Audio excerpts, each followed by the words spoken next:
Ainda trazendo como fonte de comparação com os outros órgãos de documentação em relação aos arquivos, temos os centros de documentação e informação. Esses órgãos de documentação abrangem algumas atividades próprias de biblioteca e arquivo, ou seja, nesses locais, nesses centros de documentação e informação, eu tenho documentos de arquivo e material de biblioteca junto. Mas qual é o foco? O foco nesses órgãos é a pesquisa especializada. Em que sentido? Pesquisa especializada, ela é focada em um assunto determinado, ou seja, a experiência do homem num determinado campo científico e que configura a atividade principal daquela instituição.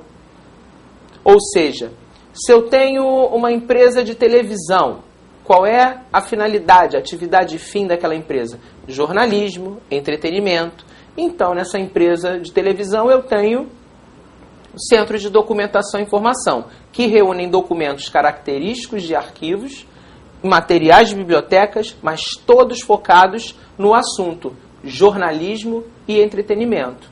Uma empresa que explora petróleo, eu tenho centros de documentação e informação, tem documentos de arquivo, material de biblioteca, focados no assunto seguinte, especializado, exploração de petróleo. É assim que funciona. Isso tudo para dizer que os arquivos são peculiares na sua finalidade, ou seja, somente os arquivos atendem às necessidades da administração através da sua finalidade funcional. Não esqueçam disso. Corroborando o que foi dito até o momento, temos que ressaltar a importância dos arquivos, como centro vital de informação, veículo de comunicação, serve para segurança e defesa de direitos e apoia a tomada de decisões. Os arquivos são importantes em todos esses contextos. Eles são o centro vital de informação da instituição, veículo de comunicação, porque os documentos possibilitam a comunicação com outras instituições, assegura direitos dos cidadãos, individuais ou coletivos, direitos de uma empresa, direitos corporativos, e apoia a tomada de decisões. Ninguém toma nenhuma decisão se não se basear em informações. E onde estão essas informações? Dentro, inseridas nos documentos, registradas nos documentos. Então, olha a importância dos arquivos. Ninguém toma nenhuma decisão, alavanca negócio, ou gere uma crise, um problema, sem consultar os documentos. Os arquivos são importantes dentro de uma organização nesse sentido. Eles são o coração da organização. Eles são órgãos vitais dentro de uma instituição. A finalidade, mais uma vez, deve ser comentada. Funcional, servir à administração. E a função dos arquivos é guardar e conservar documentos para possibilitar a recuperação da informação. Agora vamos abordar um aspecto que eu tenho visto que tem caído bastante nos concursos, que é o aspecto da classificação dos arquivos. Vamos ver agora a classificação dos arquivos e mais um pouco adiante o que se considera a classificação dos documentos. Esses dois aspectos são essenciais dentro do âmbito dos concursos.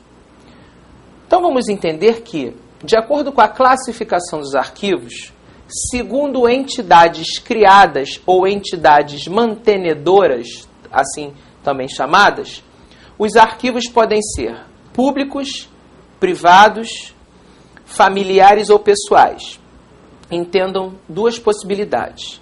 Pode aparecer na prova que os arquivos, segundo entidades criadas ou mantenedoras, são públicos, privados, familiares ou pessoais. Ou ainda, públicos e privados, subentendendo que os familiares ou pessoais estariam inseridos dentro da condição de privados. Considerem as duas possibilidades como corretas. Então, pontuando, os arquivos públicos são aqueles documentos acumulados pelas instituições públicas ou de caráter público. nas 4 esferas existentes: federal, estadual, Distrito Federal e municipal. Ah, professor, 4 esferas? Sim. Nós temos a prática, o hábito de raciocinar automaticamente que as instâncias são 3, federal, estadual e municipal. Sempre nos esquecemos do Distrito Federal, que não é estado nem município, ele é um distrito e é único no nosso país e representa a nossa capital.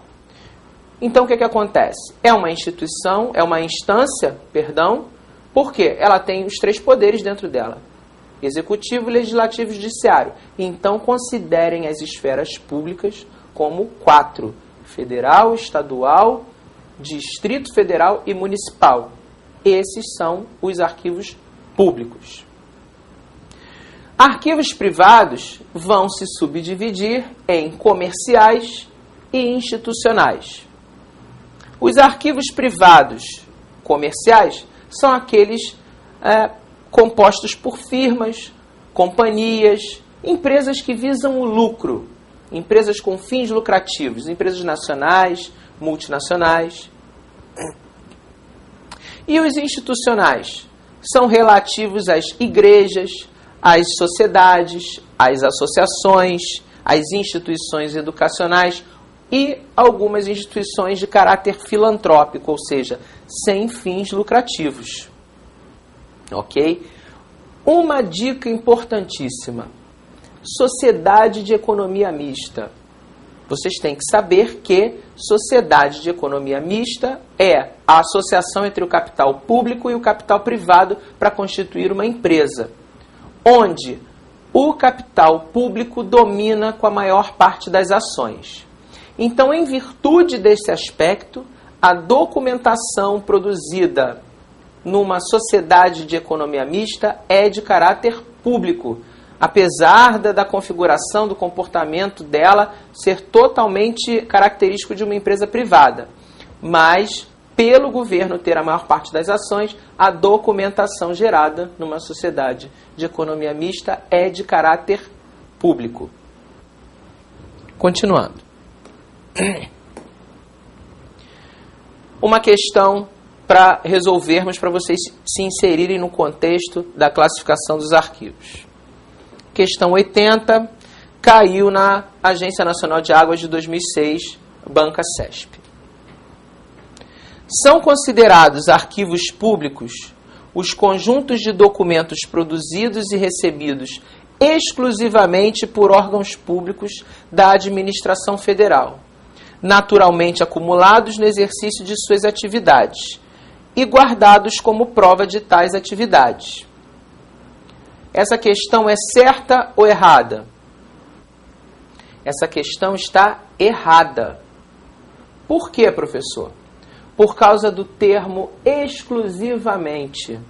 Cuidado, aliás, com esses termos que a banca gosta de usar para fazer vocês escorregarem na marcação das respostas.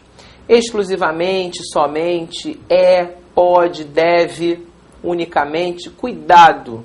São termos existentes para causar a confusão na cabeça do candidato na hora da resposta. Então, o erro para essa questão está baseado na palavra exclusivamente. Ele está dizendo que os arquivos públicos são considerados exclusivamente os órgãos da administração federal. Está errado.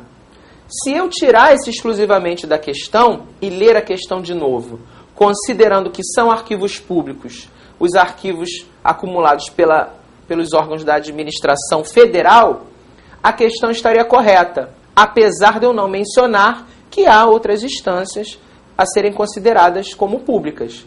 Mas se eu disser que são arquivos públicos os arquivos da administração federal, está correto. Eu sei que tem outros aí por trás, mas são públicos da administração federal? São. Ponto, acabou. Estaria correto. Então, o erro aqui está somente na questão da inclusão da palavra exclusivamente nessa questão. Continuando.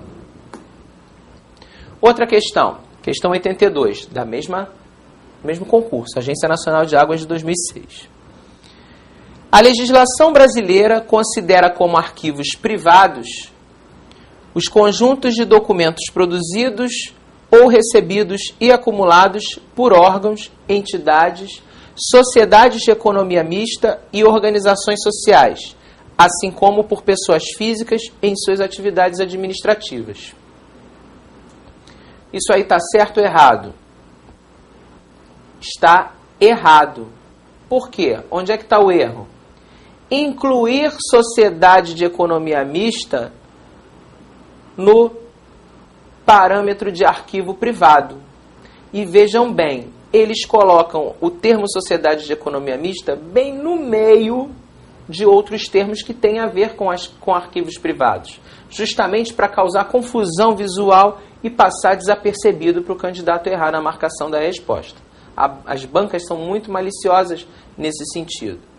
Então, o erro está pautado na inclusão de sociedades de economia mista como arquivos privados. Essa questão está errada. Continuando. Ainda dentro da classificação dos arquivos, vamos analisar o aspecto agora quanto aos estágios de evolução. Quanto aos estágios de evolução, nós nos referimos ao ciclo de vida dos documentos, ou a chamada teoria das 3 idades, que foi criada por Jean-Jacques Vallée em 1973. O que consiste esse ciclo de vida dos documentos, ou essa teoria das 3 idades? Consiste em estabelecer as fases pelas quais o documento passa dentro das organizações, desde a sua criação até a sua destinação. É como se fosse a distância entre a administração e a história numa linha de tempo, numa linha temporal. E esse ciclo de vida, essa teoria das 3 idades, compreende 3 fases. As fases são corrente, intermediária e permanente.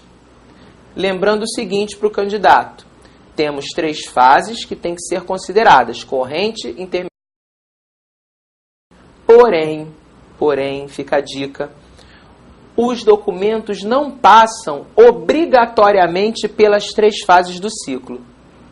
O que vai determinar o ciclo de vida deles, a vida útil deles e a respectiva destinação é o assunto que o documento carrega.